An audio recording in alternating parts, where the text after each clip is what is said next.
But मुझे उस show ने बाबू भैया नहीं बनाया था, मुझे मेरी ब्रो सेना ने। बट अगर आप मेरी ब्रो सेना को लेकर के उनकी मौकरी करेंगे तो वो मुझे बहुत हम्बली नहीं पसंद। और मेरे पास ऐसे लाखों एग्जाम्पल्स है जहाँ पर कॉर्नर साइड लाइन करने की कोशिश करी गई। क्या आपको लगता है कि मैंने वो 3 महीने कुछ नहीं बोला होगा या मैंने कुछ भी परफॉर्म नहीं करा होगा? मैंने हर एक चीज़ परफॉर्म करी है।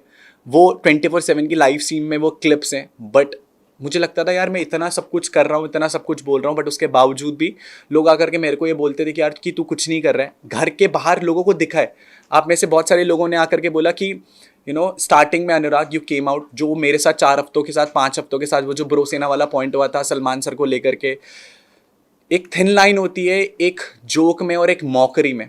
मैं उस शो पर जब पहुंचा था ना, तो मुझे उस शो ने बाबू भैया, मेरा असली नाम अनुराग डोवाल है, बट मुझे उस शो ने बाबू भैया नहीं बनाया था, मुझे मेरी ब्रो सेना ने, मेरी कम्युनिटी ने मुझे वहां तक पहुंचाया था। और मुझे अगर उस प्लेटफॉर्म पे लगा कि वो मॉकरी हो रही है तो मैंने बहुत रिस्पेक्टफुली ये चीज़ सबके सामने रखी कि बिग बॉस प्लीज़, आपको गेम के रिगार्डिंग कोई भी फीडबैक देना है वो आप मुझे दे सकते हैं, बट अगर आप मेरी ब्रो सेना को लेकर के उनकी मॉकरी करेंगे तो वो मुझे बहुत हम्बली नहीं पसंद। और मैंने हाथ जोड़ करके ये कन्फेशन रूम में बोला भी था बिग बॉस को।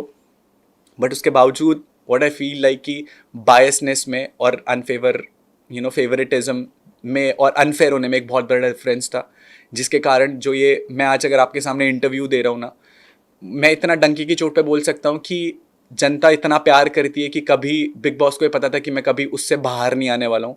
तो ये पहला षड्यंत्र जो रचा गया था वो ईशा के वाले टास्क वाले टाइम रखा गया था। उस चीज़ के लिए भी मैं आपको जस्टिफाई कर सकता हूँ।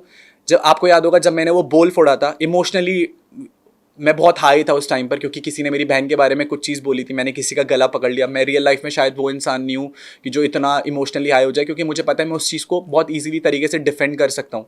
बट जब नेशनल टेलीविजन पे कोई ये सारी चीज़ें करेगा तो मैं चुप रहने वाला नहीं था। My whole point of saying is that कि अनफेयर हुआ, प्लान्ड इविक्शन था, मेरे को निकाला गया। उस टाइम जब ईशा ने वो डिसीजन फ्लिप कर दिया तो वो बिग बॉस की जो चाल थी वो पूरी नहीं हो पाई। बट सेकेंड टाइम मैं भी नहीं जीत पाया और मैं हार करके बाहर आ गया। बिल्कुल, मैं मेरे पास कॉन्ट्रैक्ट भी है, but honestly to be very honest, जिस चैनल के साथ मैं वो काम कर रहा था मैंने उनसे पूछा भी था तो दे डिडंट आंसर्ड मी। मैं जिसके साथ काम करूंगा और मैं उनसे भी वो क्वेश्चन पूछूंगा और वो मेरे को मना कर देंगे, तो मेरे को आइडिया नहीं था डे एंड तक कि हाँ, मुझे पता था कि कुछ कपल्स आ रहे हैं। बट ये चीज़ को मैं जस्टिफाई करना चाहूँगा, स्टार्टिंग में मैंने चीज़ बोली थी कपल शो है। इस बारी के बिग बॉस सीजन 17 में शुरू से एंड तक लेकर के लोगों के कपल्स ही घसीटे गए हैं, चाहे वो ईशा हो, चाहे वो मुनावर हो, चाहे वो आयशा हो। कहीं ना कहीं शो में मुनावर और मनारा का भी एक एंगल दिखाने की कोशिश करी गई थी। इवन मुझे बाहर आकर के पता लगा कि मेरा और मनारा का भी कुछ ना कुछ एक स्टार्टिंग में एक एंगल दिखाने की कोशिश करी थी, जबकि मैंने डे 1 पे चीज़ बोली थी कि मैं कमिटेड हूँ। वो दिखाया नहीं दिखाया, बट मैंने बोला था कि मेरी गर्लफ्रेंड बाहर है। वो न्यूज़ भी बहुत बाद में अभी के हिसाब से मुझे पता है कि वो बहुत लेट टाइम लाइन में आई थी। वो पता है कब बाहर आई थी? जब भारती जी शो में आई थी तो भारती जी ने एक बोला था बाहर उम्मीद है, तो शायद वो तब जस्टिफाई हुई थी। कहीं ना कहीं देर मुझे अब पता लग रहा है कि मेरा और मनारा का वो एंगल दिखाया गया, जबकि मैं डे 1 से मेरा और उसके दोस्ती का जो